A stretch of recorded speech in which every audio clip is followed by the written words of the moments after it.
Hello everyone, কেমন আছো তোমরা সবাই? তো এখন তোমরা ভাবছো আমি বাস স্ট্যান্ডে কী করছি।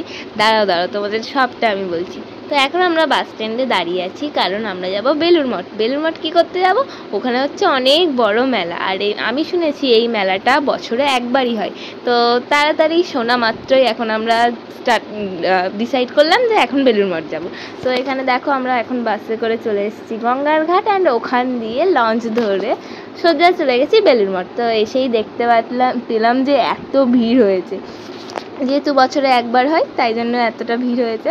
আর একদিনই বসেছিল মেলাটা, তো এখানে অনেক ধরনের জিনিস বসেছিল। এখানে আমরা দেখছিলাম কোনটা আমাদের ভালো লাগে। তো আমাদের এইখান দিয়ে অনেক ফুল গাছ ভালো লেগেছিলো, আরও অনেক কিছু ভালো লেগেছিলো, যেমন আসন গোপালের জন্য, তো ওটাও কিনলাম, ফুল গাছও কিনলাম। অ্যান্ড আরও একটা জিনিস কিনেছিলাম, সেটা হলো বেলুন, যেটা অনেক বছর পর কিনলাম। তো এটা ভালো লেগেছিলো বলে আজকের ভিডিওটা এতটাই। ভালো লাগলে like, comment, share and subscribe করে দিয়ে দেখাচ্ছে নেক্সট ব্লগে। টাটা।